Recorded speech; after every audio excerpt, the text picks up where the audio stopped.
Alright everybody, so the next step, and I'm still working on the wing, it has not been attached to the airplane yet. I just peeled up the plan. Don't need the wing section of the plan taped down anymore. The wing is in the process of being prepped for paint, so there's no need to have the plan down for that. So I flipped it over here and we've got the we've got the landing gear. You see how they have the wire bent for that, and as I was discussing in an earlier video, my plan is to cut these off just below this bend here and just use this piece of the and probably not even have it bent this far in. It'll probably just run straight down, and I'll omit this bend and run these straight. You know, I'm pretty sure that's how I'll do it. It depends really on what the inside of the wheel pits look like and what that curvature is underneath here, where that would drop in, right? So here are the wheel pants, here are the wheel halves that we're going to be using. And you see, once again, we've got a pretty skinny wheel, and I guess this drawing is pretty much scale. So once I get these cut off of their backer sheets, cut free from here, we'll put a couple of them together and just see how wide this opening is. You can see a little bit, I think, here. And again, what I like to do is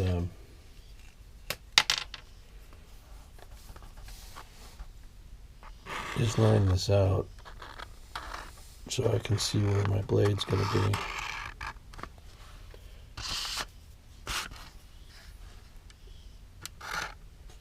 Don't usually use a blue pen, but my black one's gone, shot dry. So there you get a sense of, I guess, how that helps you see where the tip of your knife blade is when you go to score cut these and remove them from the backer sheet. But on the other one here, you can see, and these are facing each other. You can kind of see where the cutout is for the wheels. Holding the camera and doing this is not ideal. There. So that's roughly the shape of the cutout, and that's pretty small. That might actually preclude me from widening the wheels at all. These are narrow openings, it looks like, and this is a narrow wheel, so I can always widen that out a little bit if I want a wider wheel in there, a wider tire. So well, this just remains to be seen. I'll cut them out. I'll cut these out to the plan, cut them out for the demarcation lines, and you know, press them together and see what that opening looks like. And if it looks like a tight fit for this wheel, then we won't be widening these this time. It all comes down to how they fit together, and you know, that's fine.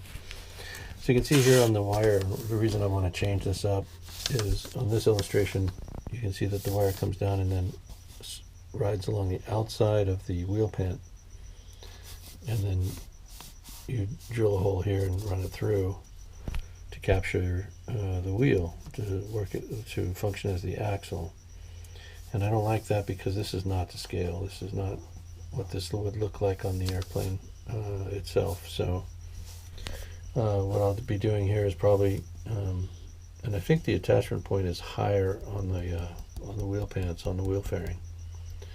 In other words, I think this whole thing is actually down here, where this comes in right below the top edge of the wheel, of the fairing. So instead of it running through and into the wheel fairing here at this point, it's going to be more like here. In which case I'll be probably widening this out, running at a wider angle than this, so coming out more this way, so that we don't affect our stance, the stance of the airplane, by moving this wheel in and down. I don't want to do that. I want to move the wire up and out, if that tracks, if that makes sense. So two things are going to happen. This bend is going to be widened out, and this bend is likely going to be omitted, and then the wire itself will probably likely be cut off right about here. Okay, and then again on the on the wheel pants, on this portion, or this area here, I'm going to be tripling this. I'm going to be putting a 16th on either side of this. This will be the center or core, or actually I may even replace this with a piece of birch ply. Cut to this shape. This would be the template for that if I do it that way. And the reason I'd likely use the birch ply is because I don't want to change the shape of this. I want to maintain both of these profiles. The end profile at this end where it attaches to the top of the wheel fairing, and the profile at the top edge where it goes up under the wing and goes flush against the bottom of the wing. So there's that. Alright, so this is the landing gear layout, and again the way I'll be sticking these together is you can see that there's not much of a glue line or a mating edge on this blown plastic. So what I like to do is probably take the 1/16 material, maybe the 3/32 material. What we'll do is we'll cut these out, trace them onto the sheet stock, wider than this obviously, a piece this wide. So we'll cut them free of this, trace them onto the balsa sheet, and then when we cut that out, we'll just sand it a little bit so that it fits flush right inside. And of course it'll have to be cut out. The balsa will be cut out to accept the wheel, so we'll be cutting it out from here, tracing the wheel shape onto it, cutting that out slightly oversized, and then inserting that into each half of the wheel pant. And so that way we'll have a mating surface that includes the balsa profile. Not all of it, where it'll be cut out where the wheel is, but enough more material to prevent separation, splitting, and that kind of thing as I'm filling and sanding that seam on the outside to make the wheel pants look as if they were one solid piece. I mean, they're not, even on the actual aircraft. That's two halves of formed sheet metal. So a little bit of a seam is okay when you're doing this. I just like to eliminate it altogether because it's not really visible to the eye once you get right up to the airplane. Guys back in the day even were pretty good at sheet metal fabrication. They would have done all they could to eliminate that seam. Anyway, so this is the next phase right here. Right here. This is what I'll be working on after I get the wing attached to the fuselage, which is, again, once the wing is completely prepped for paint, it'll go on here. I don't know if this is still tail heavy, so without the motor installed, it's going to sit back, but that's all right. And again, I've added a few little small pieces of whatever to act as sort of a detail of the firewall. Well, this is going to have the cowling and motor in front of it, so it's not really too visible except looking through the cylinders.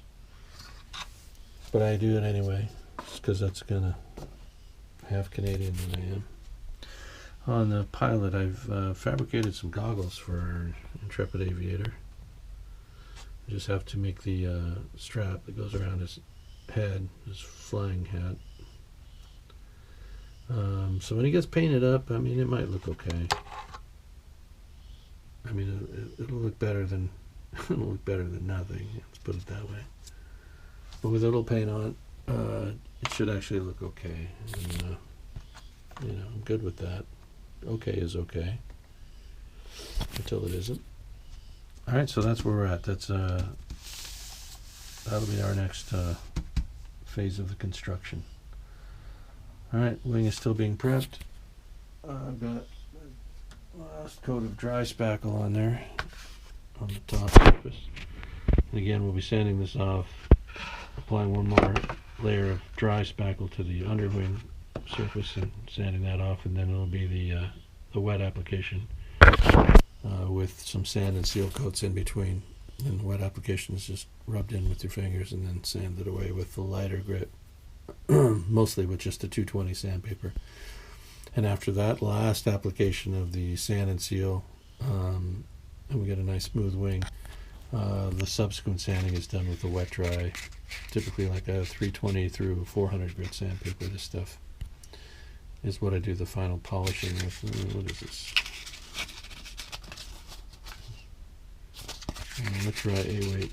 It doesn't tell me the grit, but it's, there it is, yeah, 400 grit. That's what I like to use. And that gets us a nice polished, subsurface for the primers and paint. All right, thanks for viewing. Everybody have a good day.